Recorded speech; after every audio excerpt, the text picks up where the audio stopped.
Vamos iniciar a partir de agora mais um Business Cast, é o Business Cast da semana, e a gente vai falar sobre um tema bastante atual, reforma tributária, finalmente aprovada no Congresso Nacional. Mas você sabe o que é esta reforma de fato, de direito? Você sabe os efeitos, os impactos que essa reforma vai trazer na vida das pessoas, na sua vida, na vida do cidadão, das empresas, do país, os impactos nos programas sociais do governo?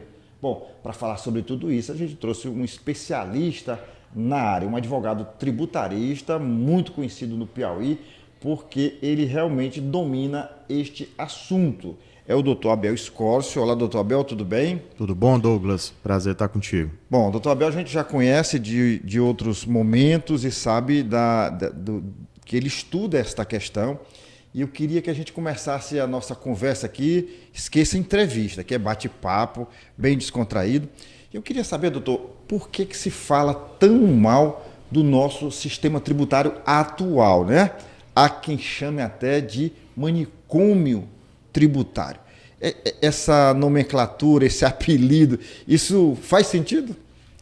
Bom dia, Douglas. Olha, essa expressão manicômio tributário, ela veio, né, de um jurista chamado Alfredo Augusto Becker, que lá nos idos de 1970, 1980, ele escreveu duas obras.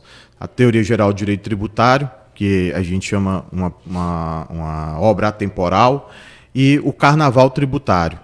Essa expressão atemporal porque continua valendo porque até hoje, né? Valendo 40 até hoje. anos depois, os ensinamentos dele, a doutrina dele lá continua valendo.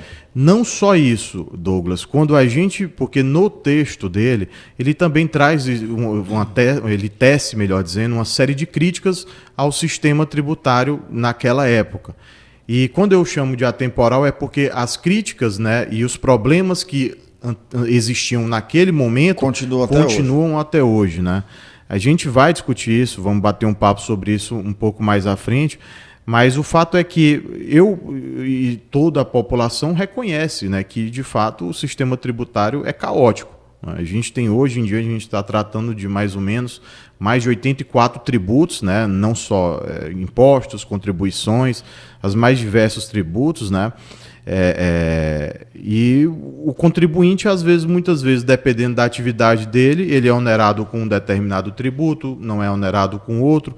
A gente tem esse ICMS, que é um dos grandes gargalos aí do nosso sistema, né? Responsável por que a gente chama de guerra fiscal, né? Não que a guerra fiscal seja um mal em si, né? Mas ele é responsável por essa guerra. E a gente tem também outros tributos que iniciaram sua vida já na época de 2000, como o PIS/COFINS, né, um tributo federal, que no início ele era destinado à Seguridade Social, virou um instrumento de arrecadação fortíssimo, né? E eu acredito que o grande gargalo do sistema tributário brasileiro está relacionado com a Constituição. É uma Constituição cidadã que prevê direitos e garantias, né, para muitos contribuintes, muitos cidadãos. Direito à saúde, direito à moradia, à alimentação, educação. Isso acaba exigindo do Estado um maior esforço, né, de arrecadação. Então, eu acredito que o sistema tributário ele reflete um pouco dessa nossa realidade que está na Constituição. Esse peso que recai sobre o Estado em ter que suprir muitas coisas que existe até uma crítica em cima disso, né? Que a gente defende um Estado mais leve, Estado menos, digamos assim, oneroso. Né? Agora, essa reforma foi aprovada. Foram o quê? 30 anos de discussão dessa reforma? Né? Olha, a necessidade dessa reforma foi 3 décadas? Eu te confesso, Douglas, que eu conheço o professor Eurico, né? Ele foi meu professor no mestrado lá em São Paulo. E o professor Eurico, dizem que, eu não conheci ele antes, né, mas dizem que desde 1999 ele é um entusiasta da reforma tributária. Né, o professor Eurico, vamos dizer, se o Bernard Api, ele e os outros do CECIF, economistas, eram a mente relacionada à parte econômica, a parte jurídica era voltada ao professor Eurico de Santi, né, que é um nome aí reconhecido no Brasil e fora. E ele foi responsável por muito contribuir com essa reforma na parte jurídica, né? A parte das normas mesmo, edição de normas, etc. E desde 1999 ele já falava, né, com o mesmo entusiasmo que ele tem hoje, sobre a necessidade de reforma.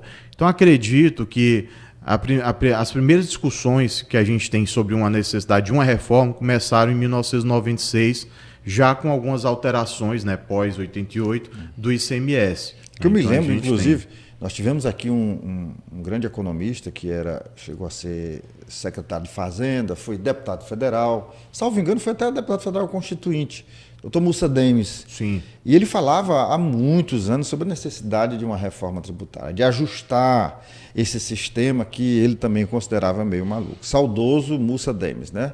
Então isso não é uma coisa recente realmente. Como você falou aí, seu professor já falava isso em 99, em 99. Dá 24 anos. Há 24 anos. 34 anos. E assim, a gente está falando de uma só pessoa. O Congresso ele veio manifestando. 24 anos. 24 anos.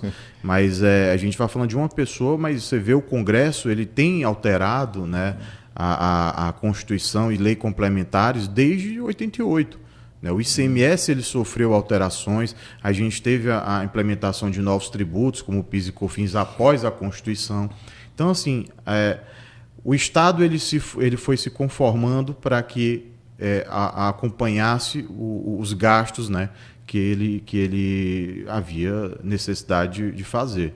O que é interessante a gente sempre lembrar é que, se por um lado a gente tem uma reforma democrática do ponto de vista do atual momento que nós estamos, na época do Código Tributário Nacional, a gente tem que lembrar que a gente estava numa ditadura, em 1964, né? Então, aquela reforma, aquele novo sistema tributário que foi ali implementado, ele foi impositivo, ele não teve a discussão, a participação da sociedade. E isso muito reflete essa reforma tributária agora que foi aprovada, com algumas exceções. Né? Boa ou ruim, ela foi bem discutida com a sociedade, com as entidades de classe, com todo mundo. Ela foi bem discutida. Eu tenho alguns colegas e amigos que dizem, de certa forma, que essa reforma foi um pouco assodada, né, no Congresso. Eu concordo em partes, né? O texto, eu entendo que ele foi de forma assodada. Mas a discussão, a necessidade de uma reforma, sobre os aspectos gerais de uma reforma, do IVA e tudo mais, eu não concordo de que isso foi algo novo. Não, a gente está tratando isso há 30 anos. Né? Douglas, se a gente pegar, por exemplo, os países que adotam o IVA no mundo, você vai ver que o IVA começou em 1956. Né? Então, os primeiros países ali que regulamentaram... Mas esse IVA... que é o imposto de valor agregado. Mas pelos países aí pelo mundo afora, ele não atinge essa alíquota que está sendo prevista aqui no Brasil. Né? É um dado interessante, Douglas. Eu faço parte da Associação Paulista de Direito Tributário, a APED, e lá estou como um dos coordenadores de uma pesquisa que a gente tem feito agora só sobre a reforma tributária relacionada a outros países. Então a gente fizemos inclusive uma última reunião ontem, né, para descansar agora, mas a gente trabalhou com Canadá, União Europeia, Argentina, Uruguai, África do Sul e a Nova Zelândia. Tá? O que a gente vê? A alíquota média desses países variam entre 20% e chegam até 30%. Isso já é um dado novo. Já é um dado novo. Então, assim, por exemplo, a Argentina, a alíquota média dela, a alíquota geral que eles chamam, é 21%. Né? Tem a alíquota reduzida de 10,5%, tem uma alíquota super reduzida de 2,5%, e eles chegam a alíquota para alguns produtos, né, que é chamado imposto seletivo, de até 27%. Né? Canadá, muito parecido também. Então, assim, o que a gente está, que o legislador está importando para o Brasil, não é nada novo. Não é? É uma discussão que já tem no exterior, nos países aí afora, E a grande questão é a desinformação, acredito. E essa alíquota, né, no Brasil deve ficar em torno de quanto? Do IVA? Então, essa questão da desinformação, minha crítica, uma das críticas que eu tenho à reforma tributária, não sou contra, mas uma das críticas que eu falo é justamente a falta de transparência do governo, né? Então, o governo recentemente se manifestou no sentido de que as alíquotas seriam na casa dos 27%, né? O Felipe Salto, da Warren, ele deu uma entrevista recente e um artigo que ele já estipula, pelos dados dele, de 33%, né?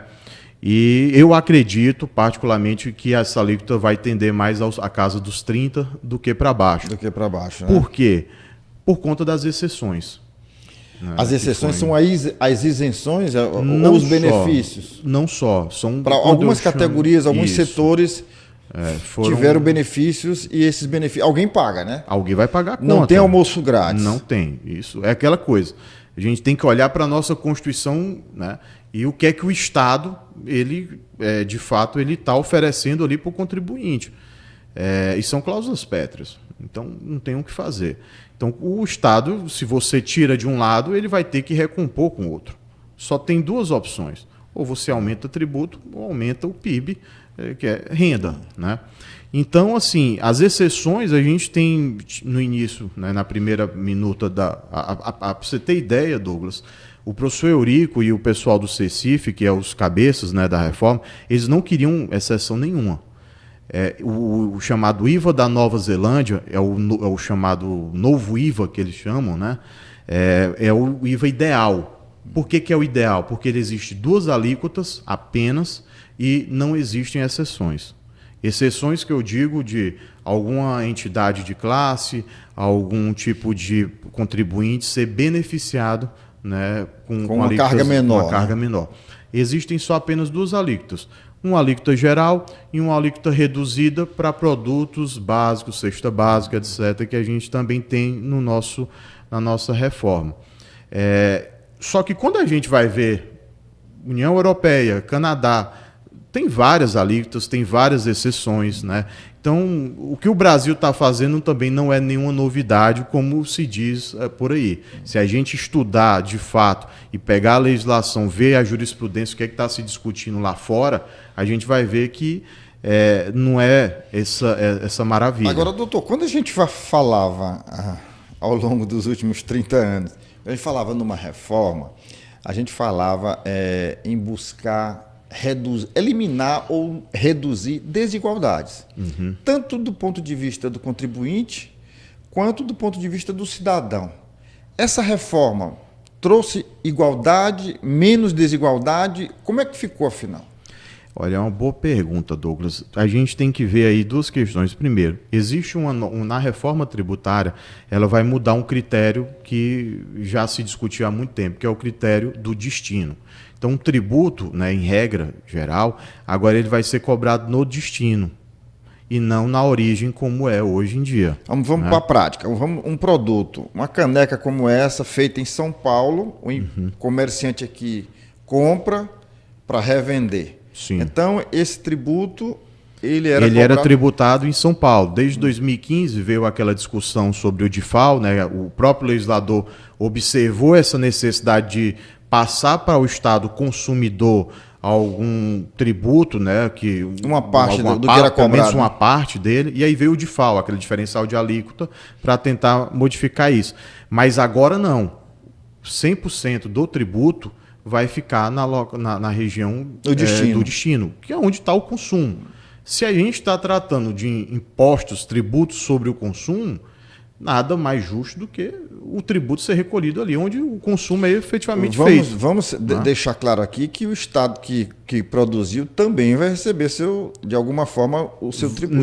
Na cadeia. Na cadeia, né? Ele vai receber, obviamente, o IPI, né? Que vai para a União, vai ser um imposto seletivo. Mas, né? Ele retorna, é isso? Ele vai ser o chamado imposto seletivo agora, né? A gente tem essa crítica do IPI.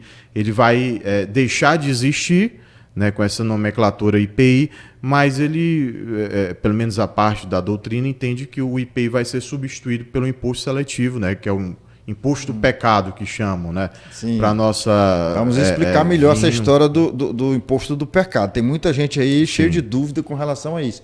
Que pecado é esse, doutor?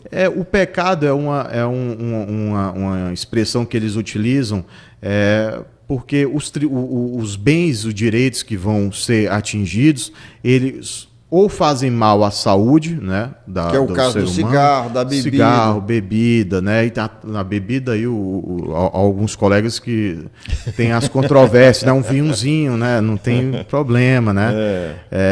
E outras situações. A gente tem um caso curioso no Chile, que o Chile ele não só tributa o imposto seletivo, o imposto de pecado, sobre bens que fazem mal à saúde, mas também há bens supérfluos. Então, por exemplo, joias, né, estão incluídas nessa situação.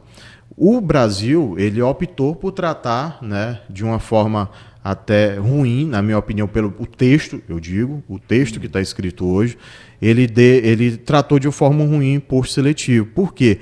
Porque da forma que está escrito, eu não sei se quem vai ser penalizado é a empresa que efetivamente produz, por exemplo, um salame, né, um produto altamente ultraprocessado, ou um tabaco, ou uma bebida alcoólica, ou é o consumidor final.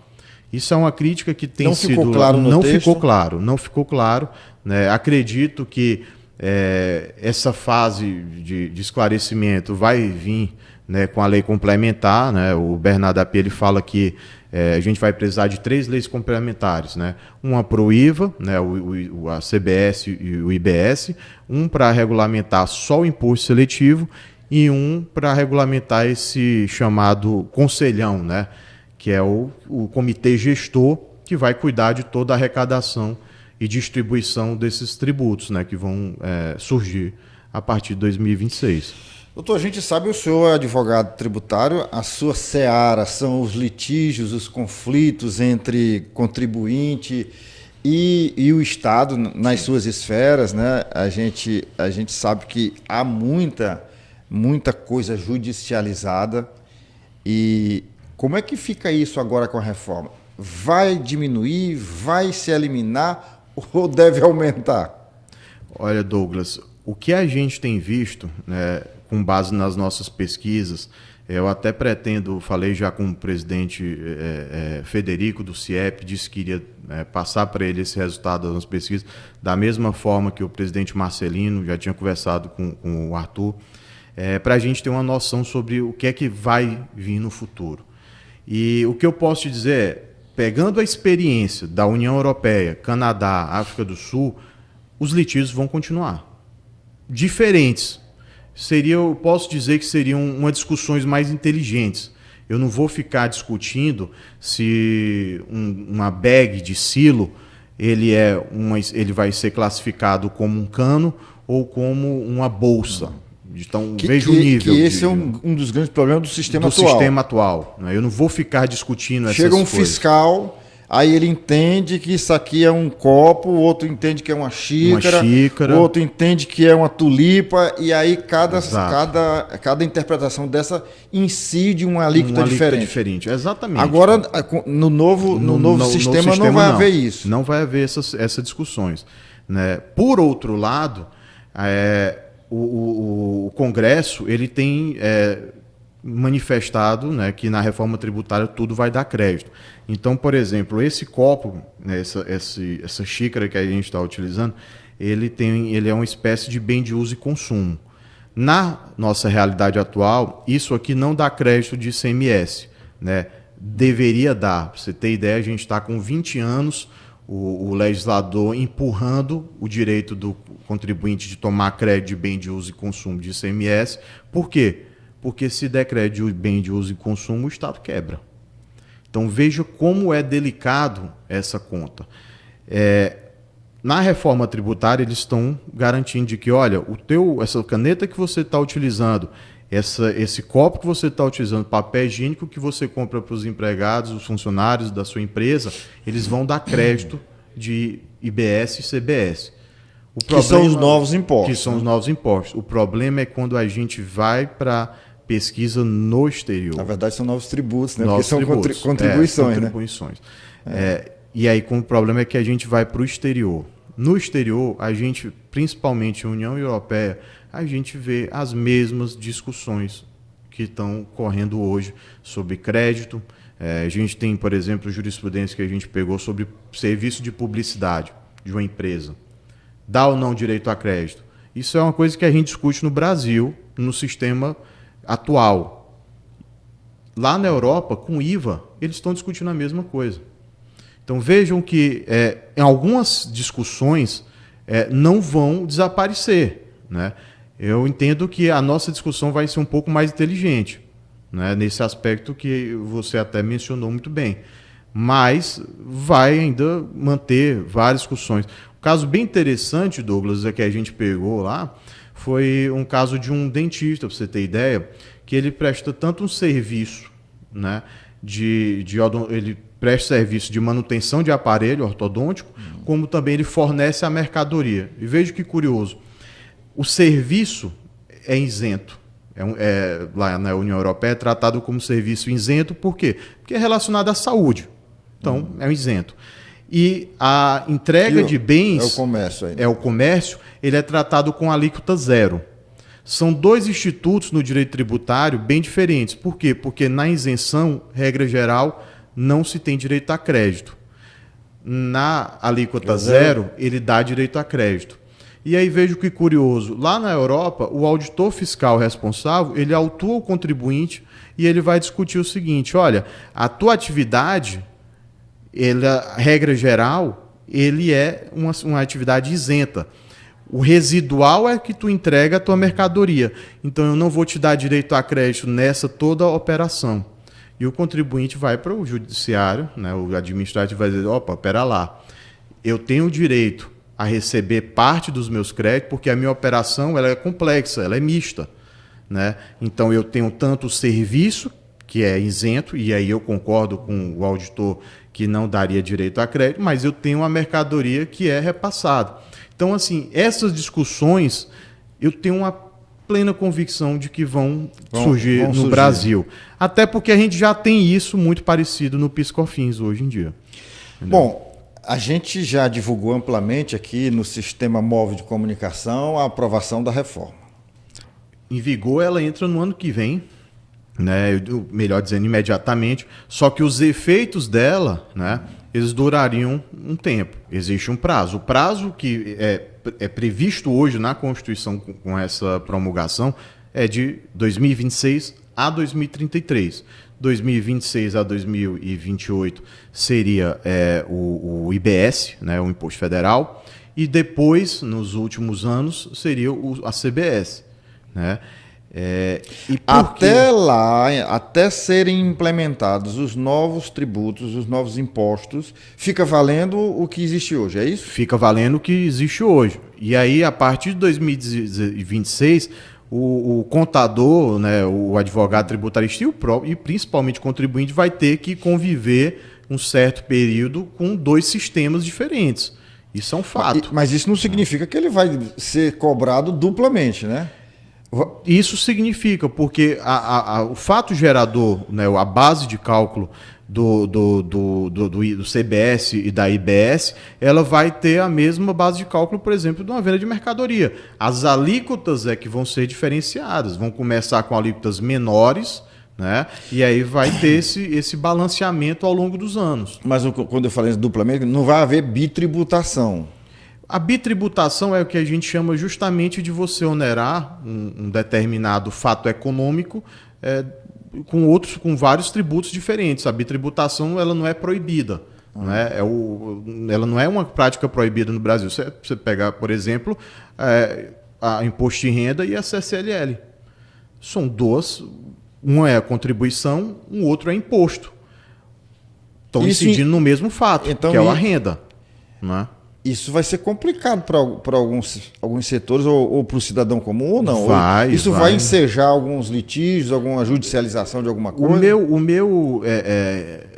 meu primeiro receio com relação a isso é o custo de conformidade. Isso vai existir. Claro que o contribuinte vai ter que tirar mais dinheiro do caixa para ter que especializar a sua equipe. Muitos deles têm, por exemplo, a contabilidade dentro, né, própria. Então, eles vão ter que mexer com isso, né? E sem falar em contratação de novos profissionais para explicar isso. O que eu espero, Douglas, sinceramente, e conversando já com alguns amigos da Procuradoria e também da própria Secretaria, é uma conversa amigável que exista durante esse período. Por quê? Porque vai ser passível de muitos erros, né? O contribuinte vai errar muito. Isso é inegável. A gente está mudando a chave do sistema. Então, assim, o que eu espero é que a Receita Federal, a Receita Estadual e Municipal, eles tenham esse olhar, né? Até porque eles vão estar aprendendo. Uma coisa é você errar de má fé, e De outra má coisa fé. é você errar porque está entrando num sistema novo, né? Então, eu acho que essa discussão, nos primeiros anos, ela tende a ser um pouco mais amigável, né, por conta dessa situação de que todo mundo vai estar sendo forçado a ingressar num sistema novo.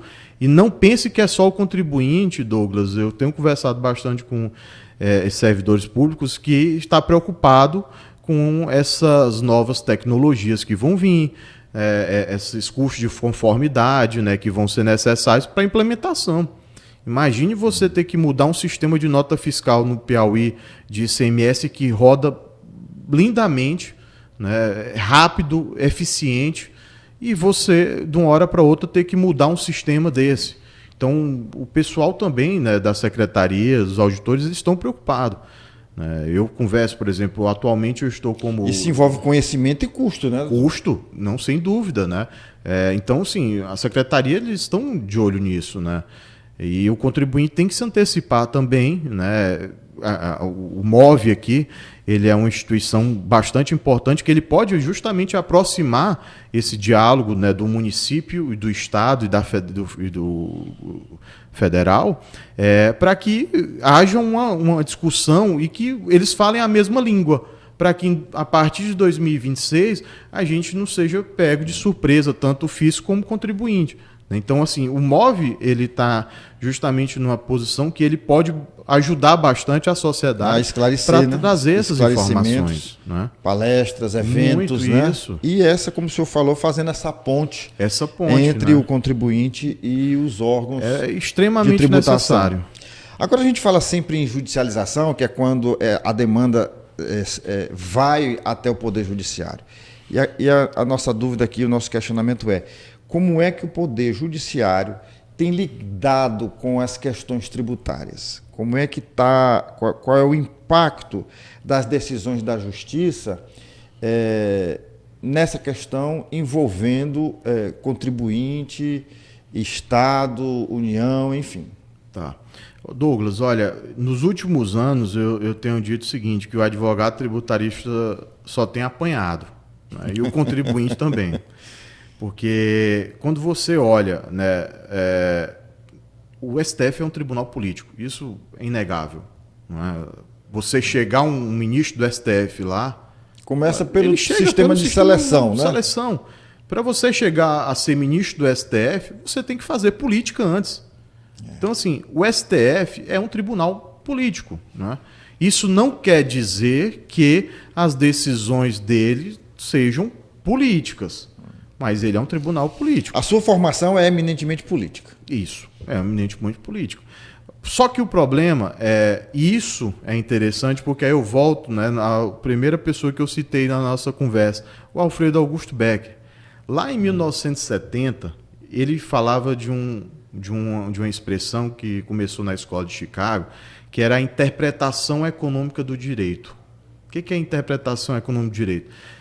A interpretação econômica do direito é que você faça uma análise de um determinado fato em que aquilo ali você consiga tirar o melhor proveito, né, do ponto de vista racional econômico, né, não econômico em questões monetárias, mas econômico no sentido de benefício para a população.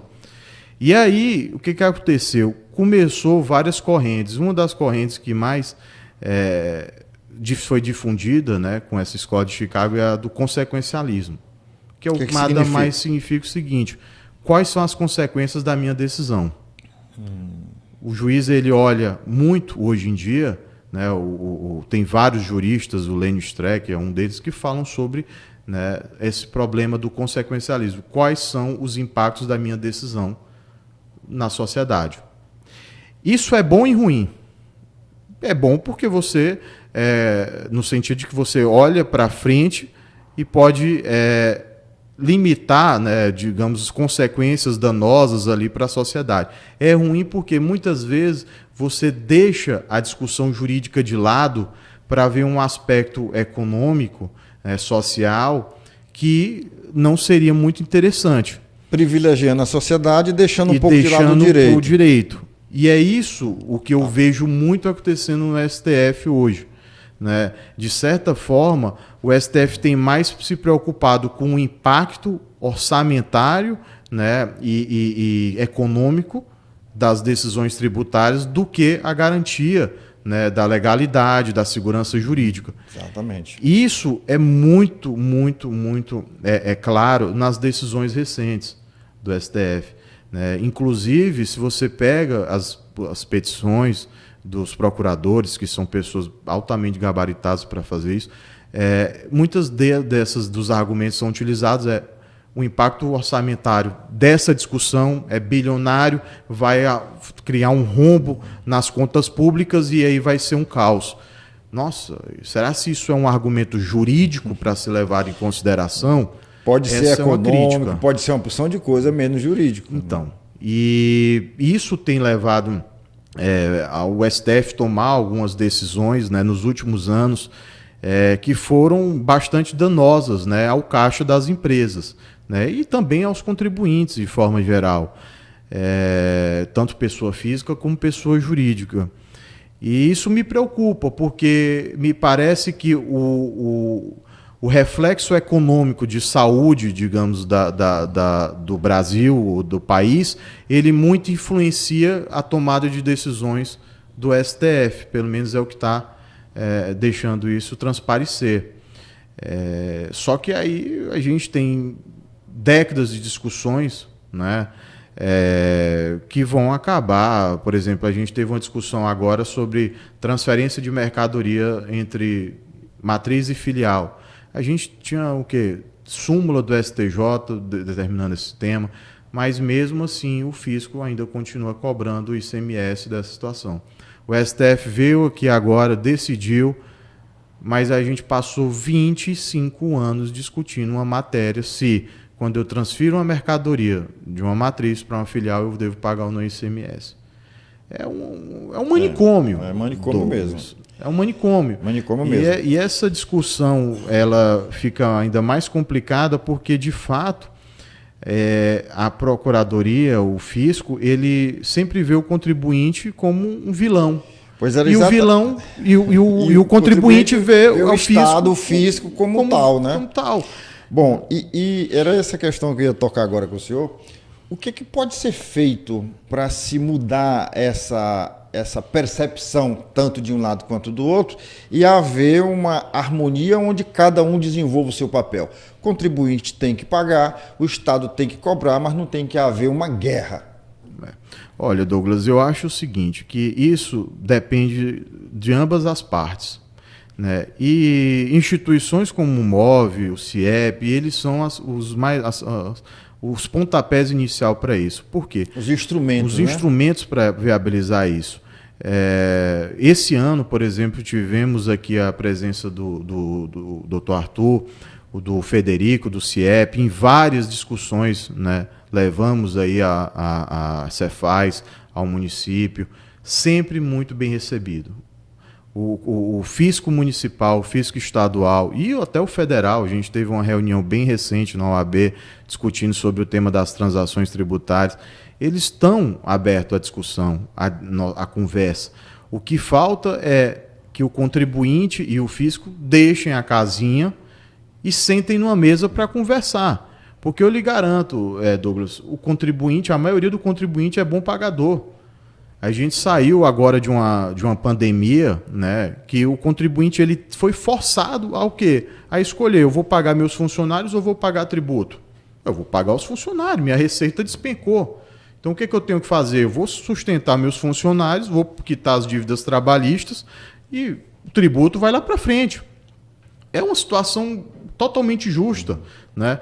E eu acho que para melhorar isso depende da sociedade. A gente sair da nossa situação na zona chamando de conforto, de só ficar às vezes reclamando que o fisco é agressivo e tudo mais, e chamar eles para dentro. Olha, vem cá, vamos conhecer minha empresa para de fato saber se aquilo ali que você está falando é verdade de uma audiofração, ou vamos conversar aqui para ver uma questão aqui, você vê a realidade de um setor específico, né, do estado do Piauí, porque eles vão estar abertos para isso. Não é? Eu acho que a gente precisa mais conversar e parar de se acusar, né, entre esses litígios. Né? E as instituições, como eu repito, estão aí para isso. Doutor Abel, existe muitas teses em relação ao que a gente está discutindo aqui. Há quem acredite que a redução da carga tributária leve à redução também da arrecadação. E que isso criaria um impacto, por exemplo, nos investimentos do Estado em programas sociais. Isso faz algum sentido? Olha, faz algum sentido nesse ponto, mas a gente primeiro, é aquela discussão que a gente teve no início. Porque, por outro lado, há quem diga que quando se reduz, aumenta a arrecadação. Aqui eu estou falando exatamente o contrário, que daquela tese de que quem defende que reduzindo a carga tributária, o Estado arrecadaria menos. Tem agora eu não vou me recordar, mas é uma curva de Laffer. Isso. Acho que ela vai falar justamente sobre essa situação, né? Quando você chega a um ponto limite, né, de tributação. A gente já está nesse ponto limite. Bem no pico. No pico da parábola decrescente, né? Então, e o que a gente precisa fazer nesse ponto volto a dizer, saber quanto é que o Estado precisa arrecadar para garantir ali os direitos e deveres. Você fala, por exemplo, investimento. Os últimos dados que a gente teve da economia, o Estado ele destina basicamente 2,4% para o investimento. O resto, Douglas, é despesa indexada, impositiva. Saúde, educação, pagamento de funcionalismo público. Pega o Estado, por exemplo, de um Piauí. A gente tem uma carga, um orçamento destinado ao pagamento de servidor público absurdo. Não é? Então, assim, a gente, quando eu falo a gente, como sociedade, tem que se perguntar, o que a gente quer? A gente quer isso aqui que está acontecendo hoje, e aí vai ter a consequência, aumento de tributo. Não tem mágica, Douglas. Ou a gente vai querer o quê? Um Estado mais enxuto, mais eficiente, porque não adianta você falar que se você arrecadar pouco ou muito se o Estado não for eficiente. O problema é que hoje em dia a gente não souber gastar. Né? O Estado, via de regra, tem sido perdulário, tem gastado muito, muito mais do que o que arrecada. Então a questão não é que a arrecadação seja insuficiente, é que o Estado tem gastado muito. E o que me preocupa às vezes, olha, eu sou um admirador do governador Rafael Fonteles, até porque eu acompanhei a vida dele, a vida acadêmica dele. Eu como jornalista, fiz a reportagem quando ele passou no vestibular em primeiro lugar. Né? E era filho de uma pessoa que eu conhecia, e aquilo ali trouxe assim, um certo orgulho, ver um jovem, um menino, né, passando em primeiro lugar para o curso de matemática, depois concluiu o curso em tempo recorde, 2 anos e pouco, 3 anos, salvo engano, e logo já estava fora estudando, enfim, e voltou, assumir um cargo muito importante no governo, que foi secretário de Fazenda. Por 2 governos, sei lá. Sim. Né? E assim, eu conversando outro dia com alguns amigos, o que a gente imaginava era, esse cara é um cara bacana, é um cara inteligente, é o gênio da matemática, esse cara na Secretaria de Fazenda vai melhorar tudo, porque ele vem com uma visão totalmente diferente de outras pessoas.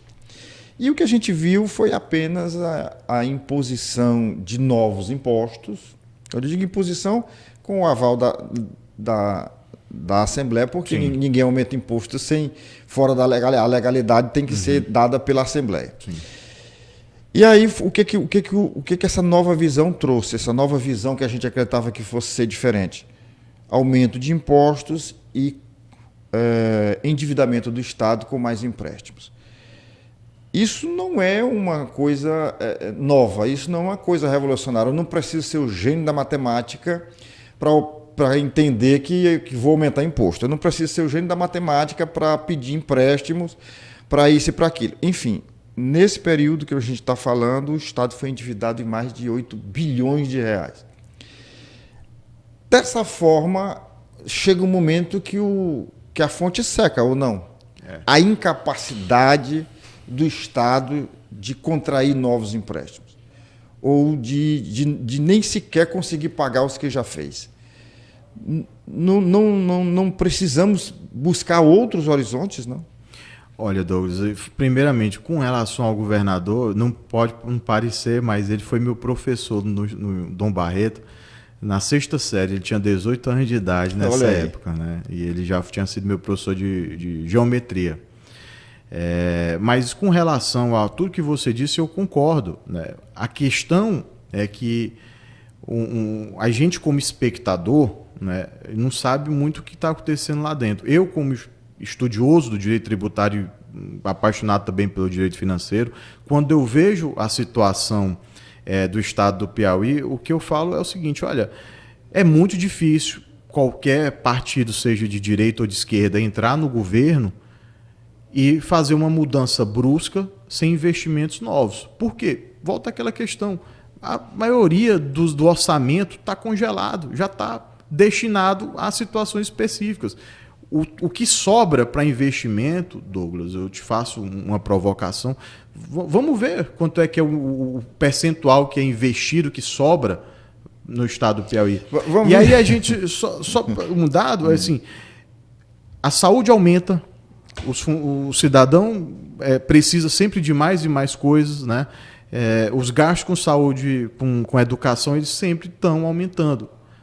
E você tem um estado que, infelizmente, é pobre, como o Piauí, né? Não tem essa pujança que os outros estados do Centro-Sul possuem, né? De indústria e tudo mais. E eles têm que buscar outras situações, né? Então, assim, o que o governador está buscando agora como hidrogênio verde, outros investimentos... Era isso que eu ia né? inverter agora a pergunta.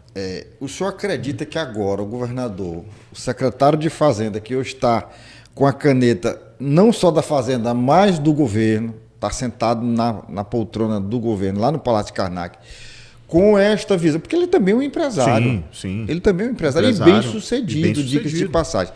O senhor acredita que agora ele possa colocar em prática uma visão diferenciada de gestão, que não essa de aumentar tributo e endividar o Estado, que ele consiga aplicar uma fórmula ou um sistema que melhore a arrecadação sem necessariamente aumentar impostos?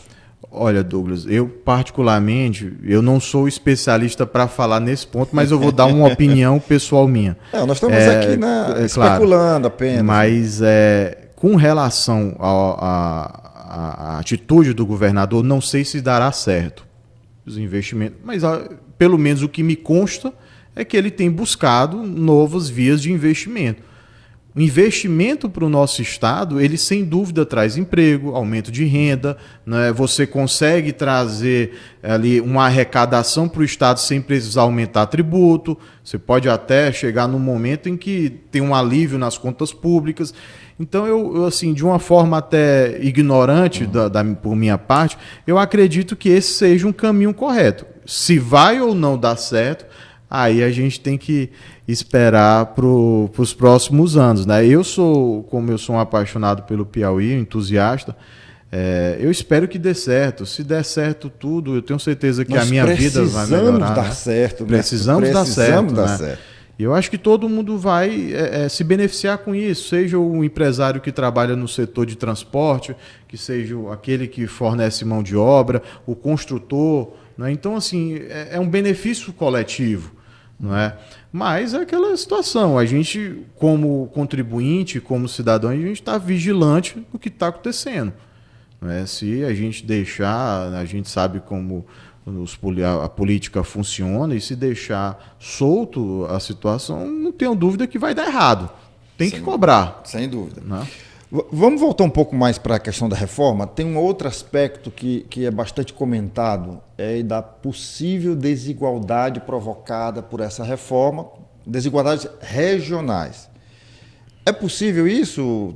O senhor consegue vislumbrar isso dentro dessa reforma? É um tema bem debatido, isso aí, complicado, viu, Douglas? Porque assim, a reforma ela teve uma espécie de grande vilão, digamos assim, que é um ICMS, questão de guerra fiscal, não é?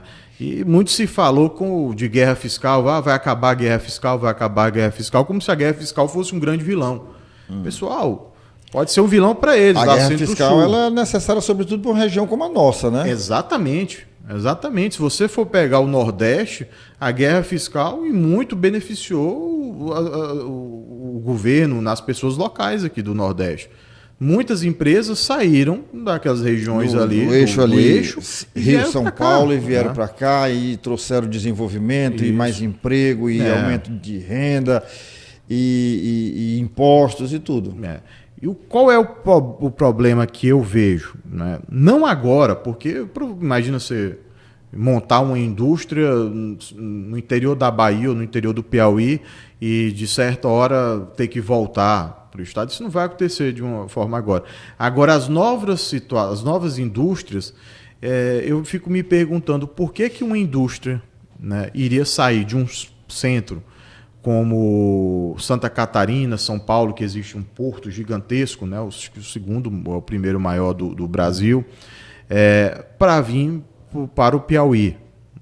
Entende? Você vinha antigamente por conta do benefício fiscal, alíquota zero de ICMS, crédito presumido de ICMS, te dou 15 anos aí de benefício, de outros benefícios, enfim. Agora, com a reforma, como a tributação ela vai estar no destino e os benefícios fiscais eles precisam terminar até 2033, ficando vedado a concessão de novos benefícios, eu fico receoso, né, com relação a essa tua indagação. Será se isso não vai prejudicar esse desenvolvimento, né?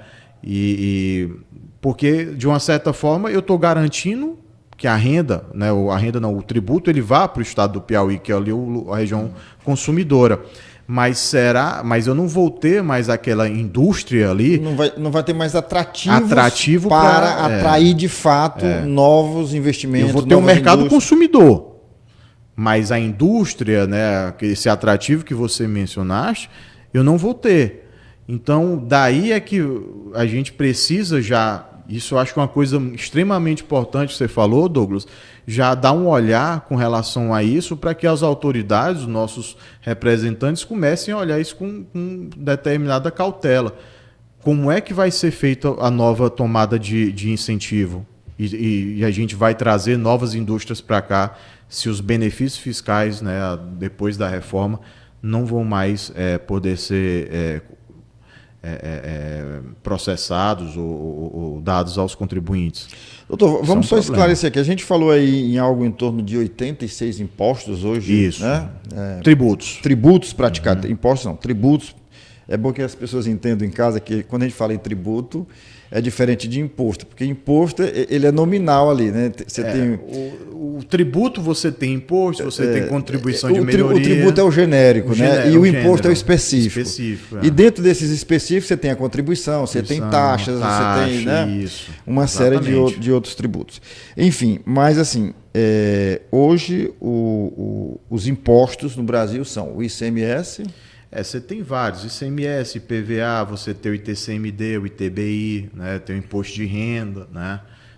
O ISS, o COFINS. O COFINS já é contribuição. A COFINS que é a contribuição. PIS, COFINS é contribuição. E o MVA, né?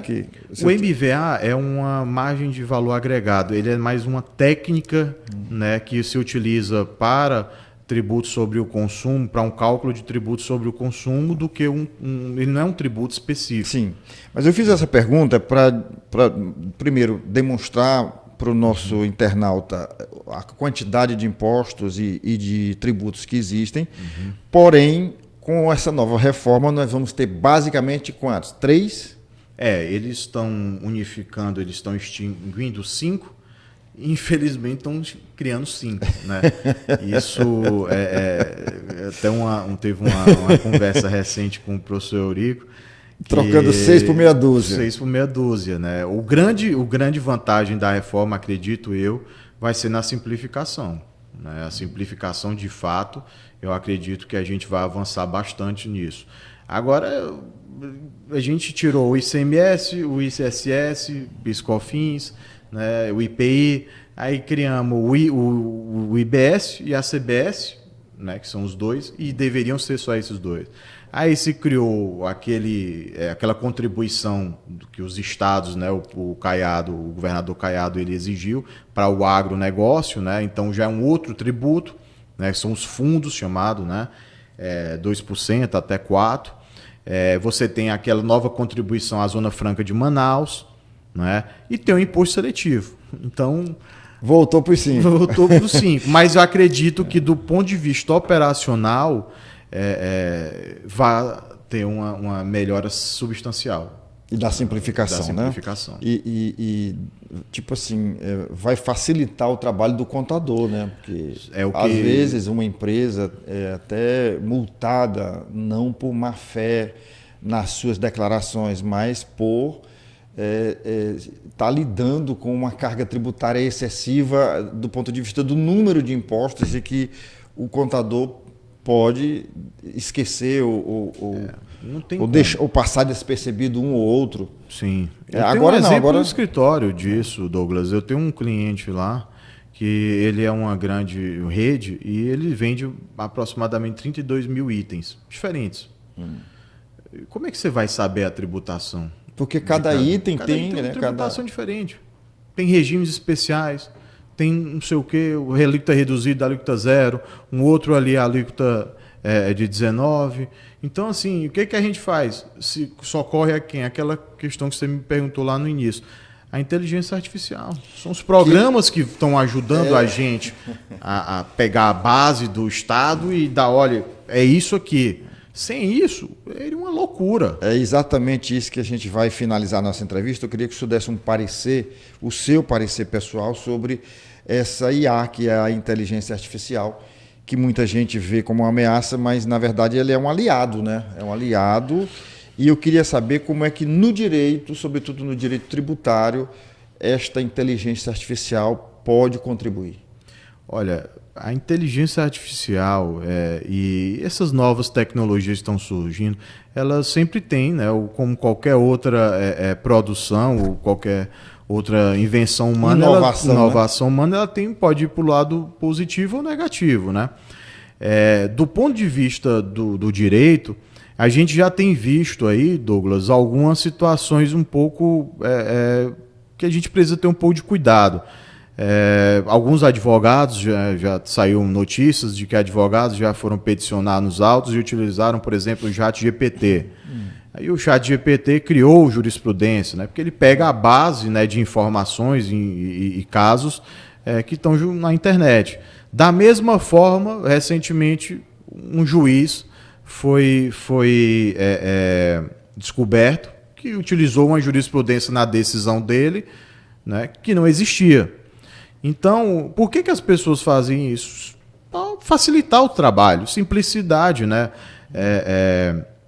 E eu acho que isso não tem nenhum problema, desde que a gente tenha alguns cuidados, né, para analisar.